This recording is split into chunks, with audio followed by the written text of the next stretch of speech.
Qaranglar, Tobini juda ham ko'p kishi bilmaydi. O'zi Tobi nima desa, Emiza deb qo'yadi. Lekin nimaligini bilmaydi. Tobi nima? Men sizlarga qaranglar, qanaqa qilib o'rgataman. Tobi bu holatni, ko'pincha holatni bildiradi-da. Holatni. Birinchi navbatda holatni, ya'ni kimlikni yoki sifatni bildirib keladi. Masalan, o'zbek tilida men o'quvchiman degan gap bor-ku, o'sha o'quvchidirman. Ya'ni to'bidan keyin o'zbek tilidagidek nima kelish kerak? Ot kelish kerak. To'bidan keyin yokida sifat kelish kerak, yokida joy nomi, mana shunaqalar kelish kerak. Tushunarli-a? Tobidan keyin egasi. Tobining egalari bor.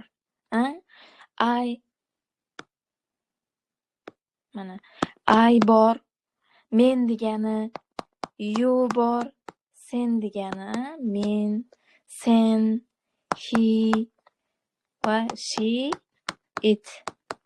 He kimlarga foydalanilardi? O'g'il bolalarga, she qizlarga, it jonsiz narsalarga nisbatan aytilardi. Va mana shu yerda, mana buni tobisi.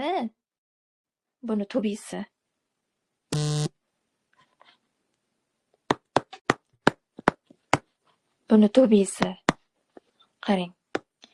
Ayniki M bo'ladi, Uniki R bo'ladi, he, she, itniki is bo'ladi. They, we, you'larniki hammasi bitta bo'lib R bo'ladi. Tobi mana. Ya'ni ot plus ot yasaydi. Ot plus ot yasash kerak. Noun plus noun yasash kerak. Tushunarli?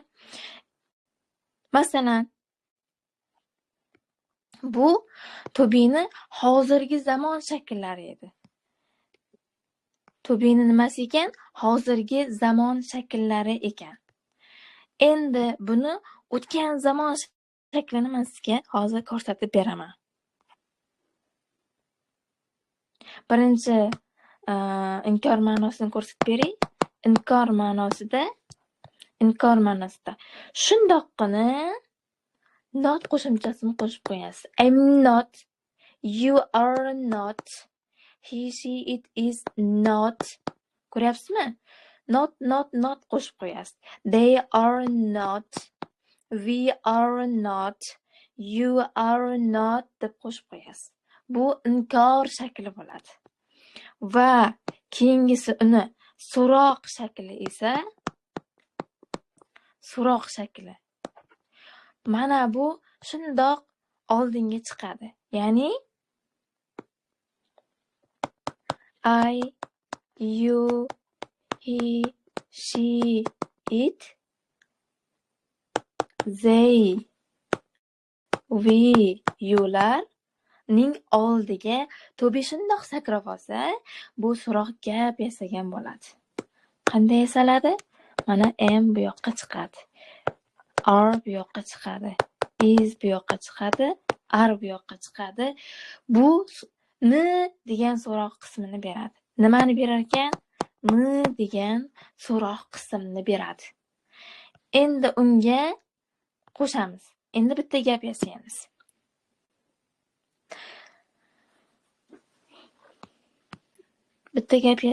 Men o'qituvchiman deyman. Qarang, men aytaman. Men o'qituvchiman deyman. Men o'qituvchiman.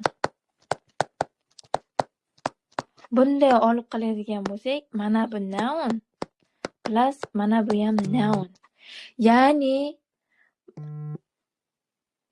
Ya'ni ikkalasi ham plus. Noun plus noun bo'lish kerak. Tobi xayolingizga kelsa, noun plus noun gap yasaysiz. Tushunarli? Men o'qituvchiman. Men talabaman. Men baxtliman. Men xursandman. Ko'ryapsizmi? Tepada nima dedim? Sifat, joy nomi, ot kelish kerak. Va Mana shu yerga noun plus noun yasagan bo'ladi-da.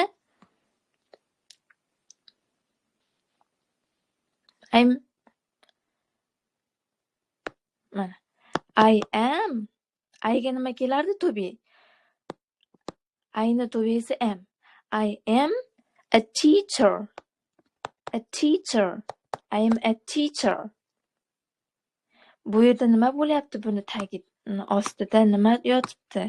Buni ostida mana bu noun. Mana bu ham noun. Mana bu o'rtaga to be'ni qo'shib qo'yasiz. Bularni to be'si nima ekan? Mana I'niki am ekan. I'niki am. You'niki are. He, she, itniki is. Qolganiniki are. To be mana. Endi bu to be zamonlarga qarab tuslanadi-da. Zamonlarga qarab tuslanadi bu to be. Men sizga mana pastda aytaman. O'tmishda. O'tmishda bu nima bo'lib ketadi? I am edi. You are edi. He, she, it is edi. They, we, you esa are edi.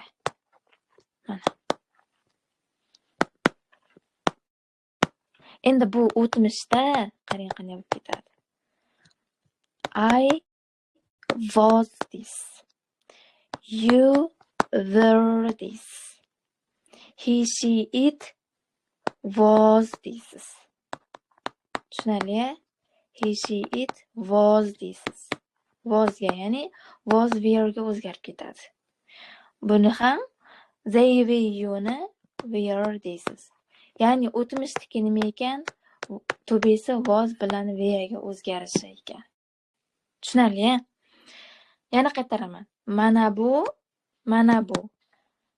Bu simple, ya'ni present simple zamon, hozirgi zamon edi. Uni pastga o'zgartirsak, ya'ni to be'ni o'tmishga o'zgartirsak, was were'ga o'zgarib ketadi.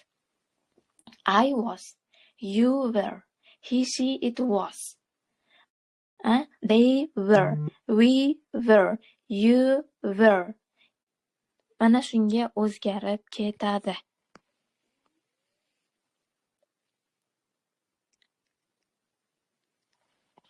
Zapisi bo'ladi. Albatta zapisi bo'ladi. Keshni tozalanglar yoki qayta kiringlar, boshqalar kirgan.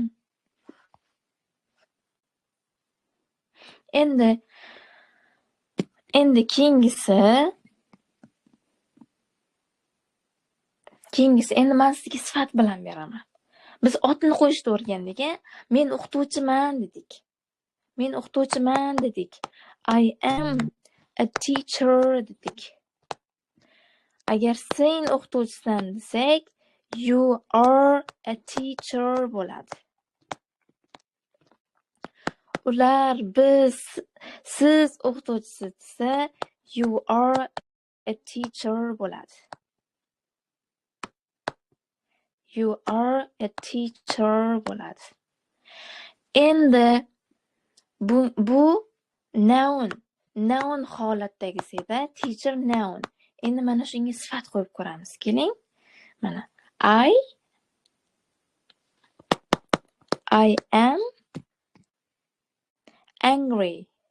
I am angry degani jahli chiqmoq degani. Mening jahlim chiqyapti desak, I am angry bo'ladi. Ya'ni to be bilan keladi sifat. Sening jahling chiqyapti, you are angry. Ularning jahli chiqyapti. They are angry. Ko'ryapsizmi? Nima qo'ydik betga? Bu yerga adjective degani sifat degani. Sifat qo'ydik. Birinchisiga noun edi, keyingi sifat. Ya'ni to be'dan keyin ot ham, sifat ham kelyapti. Va dir degan qo'shimchani beradi o'zbek tilida. Siz o'qituvchidirsiz, ular o'qituvchidirlar. Mening jahlim chiqyapti degani o'zi sifat. Men yaxshidirman deymiz-u. Men yaxshidirman desak, I'm good. I'm good desak, I'm good desak, men yaxshidirman, ya'ni bunda o'ylab qarasak, dirman degan qo'shimchani beradi. Oxiriga qo'shib ko'ring, xohlasangiz. Buni ham, o'tmishni ham savol shakli was were oldinga o'tadi. Was were'ni oldinga shunda o'tkazib qo'yamiz. Keyingisi to be'ning ishlatish ko'pincha joylarini aytib o'tib ketaman. Birinchisi kimlikni ifodalaganimizda, kimligimizni aytganimizda va biz aytamiz, men deymiz, I am deymiz, men Dinoraman. I'm Dinora. Ya'ni men kimligimni aytmoqchiman. Tushunarli? Ikkinchisi kasbni ko'pincha kasbni aytganda. Shunda she is a doctor. She is a doctor. U shifokor. Kasbni aytyapmiz. I am a doctor. Men shifokorman. They are doctors. Ular shifokorlar deymiz. Tushunarli? Kasb. Uchinchi holati. To be'ni uchinchi holati. Yoshimizni ko'pincha aytganimizda, I am. Men 25 years old. Men 25 yoshdaman. Men 25 yoshdaman. Ya'ni yoshimizni aytganda, he is 7. U 7 yoshda. Masalan, he is, ya'ni bu yerda nima kelyapti? O'sha egaligi va keyin to be kelyapti. Mana shular hammasi to be. Mana to be is, am, to be. Tushunarli? He is 7 years old degan bo'ladi. Yoki he is 7 deb o'zini shuna qo'yib qo'ysak, u 7 yoshda degan bo'lamiz. Ya'ni to be'ni ishlating. Yana aytaman, kimlikda, kasbda, yoshda, to be'ni ishlating. Dirman degan qo'shimchani beryapti bu. Yana ko'pincha millatimizni aytishda ko'p kishi so'raydi. Qayerliksan? O'zi kimsan? deb so'raydi. Siz nima deysiz? Nima deysiz? Men I am Uzbekman deysiz. I am Uzbek. Men O'zbekman. Ko'ryapsizmi? She's Korean. U koreys. Keyingisi 5.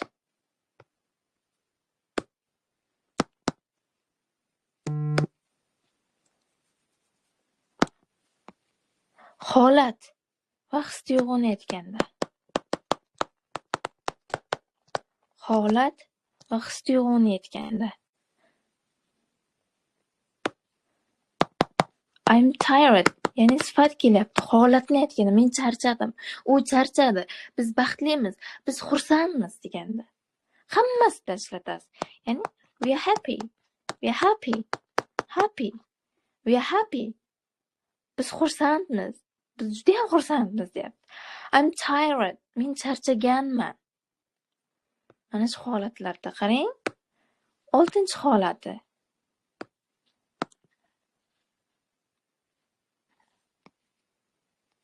His-tuyg'u aytdik, keyin joylashuv. Joylashuvni aytganda. I'm at home. Men uydaman. Joy nomi kelyapti. At home. Boya aytgandim sizlarga. Sifatdan, to be'dan keyin nima keladi? Yana qaytarib o'taman. To be'dan keyin bering. To be'dan keyin bering. Sifat berasiz, ot berasiz va joy. Mana shuni bersangiz, to be'ni ishlating. Masalan, kitob stolning ustida turibdi desak. nima deymiz? Mana joylashuvga. Joylashuvga aytamiz. The book. The book is on the table. Ko'ryapsizmi? Mana bu yerda ham to be'ni ishlatyapsiz. Kitob stolning ustida turibdi deyamiz. Tushunarli-a? Endi o'tgan zamonda hammasiga was were qilib, ya'ni shaxsga moslab o'zgartirasiz. I am bo'lsa I was, you are bo'lsa you were, he she it bo'lsa he she it was, they we you are bo'lsa were ishlatiladi.